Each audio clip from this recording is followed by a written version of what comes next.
Hello and welcome to Leon's Lock Pad.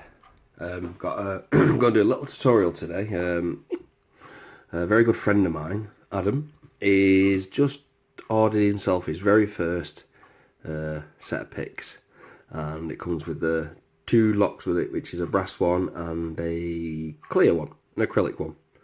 So I thought I'd do a quick tutorial to help him and anybody else who's only just starting. Maybe it'll help him a little bit, give him a little bit of the knowledge that I learnt myself. But before we start, like I say, if you're just got into lock picking and you're interested and you like what you see, come and join us at www.uklocksport.co.uk. And if you like what you see on my videos and you like the content, please hit that subscribe button and that bell icon, as I make 2-3 videos per week, from challenge locks to making pins to reviews, all sorts of lock things. So yeah, let's get on with it. Right, what I did is I had a good look on the picture you sent me of the kit that you were getting, and I'm going to show you the main three that you're probably going to use, and the rest you won't do, mate, because they give you a lot of other picks in these kits these days, and a lot of the stuff you're just never going to use, especially if you're just starting. You're not going to bother using them yet. So these are the three closest I've got to know what you're getting that I've picked out. I know you're going to get a couple of hooks. Now this is very similar to the one you're getting. It's even numbered. You're going to get this one, which is called a city rake, as you see, and a half diamond. The main one you're probably going to be using is a hook, and it would be the city rake as well if you like raking locks. Now I want to show you the tension wrenches that you get in your kit. As I know, I've got us 3 here. First of all, I saw you've got, here's a Z wrench, another one. Locks with fairly big keyways, these are not too bad. This I only use with certain dimple locks. I don't use them on normal locks at all. I don't find any use for that. You'll also get this Z wrench, which personally I only use for, I'll show you what I mean. This is a dimple lock. The pins are on that side, and you would put that there, and then you get your tension up or down depending however you have the lock. And it's the same with this one. That's what I would use these type of wrenches on. And the other one I know you get with it is this one with a twist. This is an ordinary tension wrench. As you see, it comes with a twist because it has a little bit of flex. The other thing is I don't like about them is this. It's far too long. This is like one of my favourite tension wrenches. This is made from a window wiper insert, and all I did was cut it short and slowly bend it. I just plastic dipped it. That's just for my own personal use, that. But that would work in the lock just as good as this. These I find are slightly too long. I'll show you what I mean. When you get, there's your lock. This is the acrylic one you'll get with it. Depends, you can pick it upside down or you can pick it that way. It all depends how you want to do it, what's comfortable. Now, as you see, the wrench will go in, no problem. The tension you need is like that, just the lightest of tension for it to work. But a lot of other locks, knocking around, like this one, you'll find you're going to have a problem because it's, well, now I've done that, I cannot get my pick in there because this wrench is far too big. Where I have this one here, it's very small, it fits in there perfectly, gives me all that room.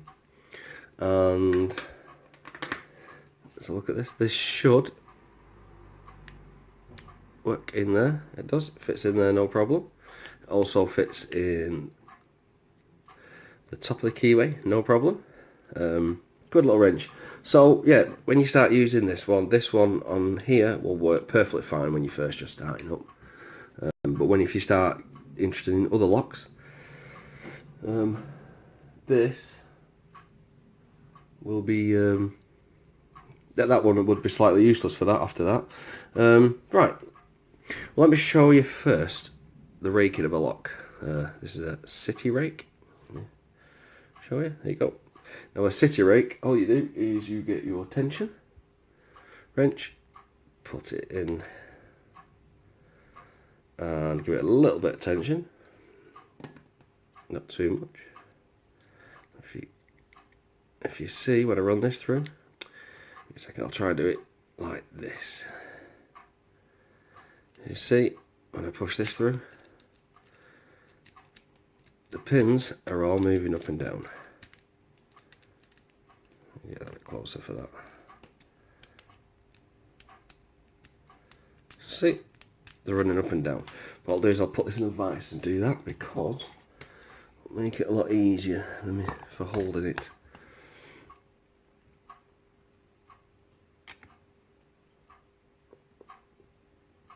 Get a bit further up. There we go. Right, let's put the tension wrench in. A little bit of tension, not too much. Let's move it a bit closer so you can see. Now what you've got here is, these are driver pins. So, not this one here, that just stops the core turning, so ignore that one.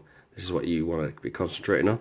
That's a driver pin, that's one, that's one, that's one, and that one, and there. And there's 6 of them. So there's 5 of them, and 5 springs. And inside your tumbler is your key pins. And as you see, if you look at the bitting matches, this is what you call the bitting on your key. These highs and lows, like you get these peaks and these dips, this is where your pins will rest. And as if I put the key in, you'll see the driver pins lift up by the key pins. And you'll see the little line between them. That line is that's the shear line. And as you push your key to the back, you'll see now all the driver pins are completely level, which means the key pins are at the shear line and you can turn and unlock. And as you can see, just in the top, there's all your key pins. And you just release it and pull them back out. We're locked again. It won't open. So what you do is get your tension wrench in there. If you're going to use your rake, get your rake, put it in. Not a lot of tension on the wrench, and just scrub it or rake it. And if you keep raking it, there you go. It'll undo. We'll do that again. And so there we go. Watch. Put a little bit of tension. Put your rake in, and then all you got. I'll try and do it a bit slower so you can see. But as I'm raking it, you'll see all the pins jumping. Just a second, that wrench wasn't in the right place. There we go. As you can see, I'm scrubbing the pins. It's just back and forth, gentle, not too hard on them.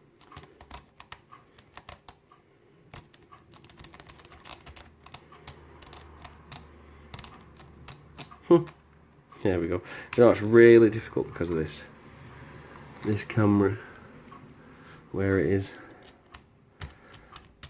Alright, so you just rake it nice and gentle, and it'll open. And that's what they call raking, because what's happening is, like a key, you see, as there's your bitting, the rake has bitting, very similar to a key. So as you're running it down, you're matching the shear line, and then eventually it'll pop open.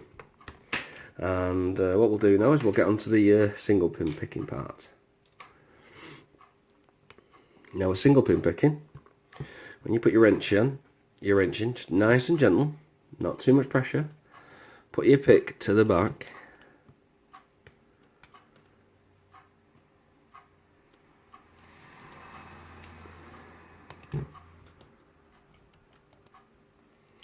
There we go. Put your pick to the back. Give it a little bit of tension.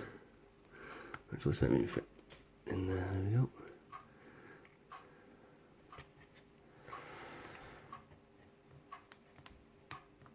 Right, there we go. Let's reset it. Right, as you can see, I can lift up number 5, number 4. No, number 6. Sorry, number 6. There's number 4, 3. So what you do is you do it separately. What you do is go to the back and slowly push the pins. Now some of the pins will be really springy. That's not what you're looking for. You're looking for one that when you go to press it, it's a little bit harder to push down than the others, which means that's the binder. That's what you're looking for. It's called a binder, because what it does, it binds up as you're slightly twisting the core or turning the core. And when you find that binder,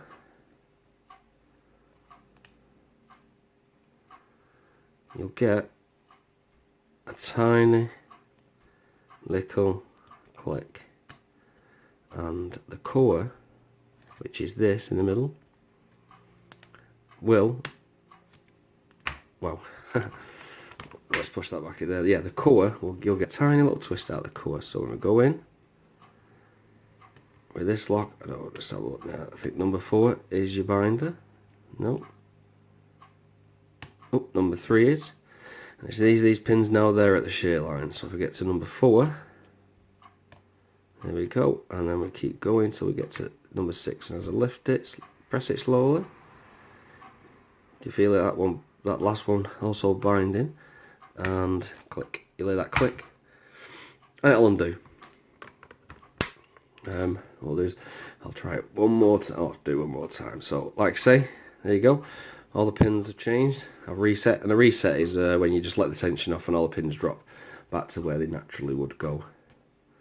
So first pin, nothing. Second pin, nothing. Third pin, nothing. Fourth pin was a little click, but it dropped, so it's going to be 6, I think. Oh no, it's definitely 4 again. As we get, like I say, it feels a bit stiffer, and there we go. So it's actually not too bad. I'll try it with a diamond. I've never tried a diamond on this. Now a diamond, it's a very similar thing. So we'll go for a reset, and then we'll just look for the binder.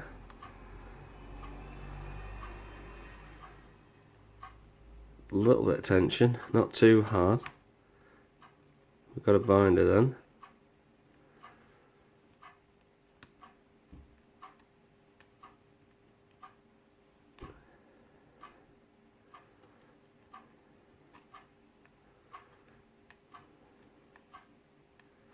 And there we go. We're open. Don't really use diamonds that often. I do have deforest diamonds, which I do use. I just don't use the ordinary ones. But to be honest, it's when it comes to padlocks, it's feel.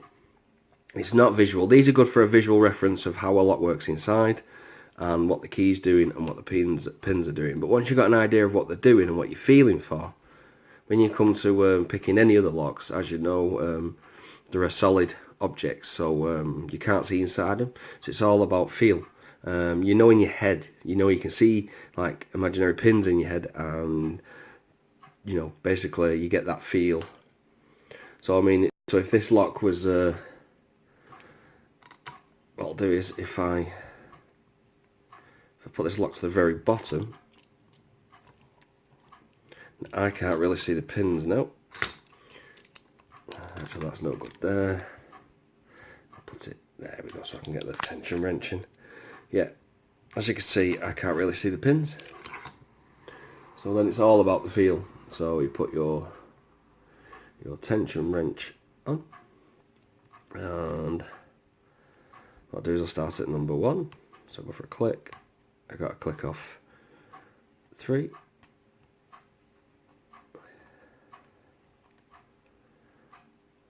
Nothing on 5, which is the 5th pin. Nothing on number 3. Well, there we go, and we're open. And like I say, I couldn't see those, so it all comes to do about feel. Also, as I say, when you put your pick in, if you give them a rake like that, you see what I mean. You'll see them all moving up and down. But yeah, these are just, like I say, a good visual aid more than a training lock. But for those out there who are all just starting, that's what it will be useful for, because once you've learned how to do that, and I suggest if you only have one of these and know the lock at the moment, once you've learned how you see what's going on, try picking it in your hand, which is it's a case of like that. As you can see, I've got it all covered up. I'm going to use one of my picks for this one. That's that blue one. I can't stand using. I got it free, but yeah, with these it's just a case of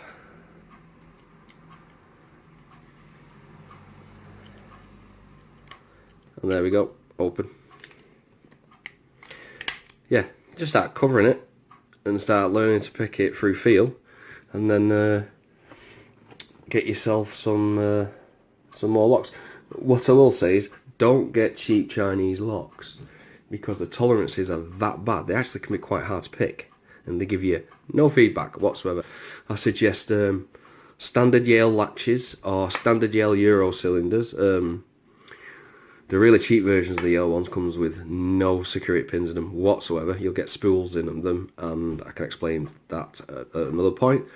But the really cheap ones will just come all standard pins, just like inside there. Nothing fancy to them, and they're a nice pick. And if you're going intermediate, not intermediate, if you get past that, I'd go for Abus's, because Abus have really good feedback. And to be honest, one of the best locks that I find have the nicest feedback, for me anyway, I love picking this lock, is an American 1100 series. Absolutely awesome feedback on these. Only small cores, but really nice feedback to them. And well, I hope any of this helps anyway. It's the first time I've done any type of tutorial. Not used to explaining, but I hope it went okay. Thank you very much for watching. Please subscribe, and good luck, and bye.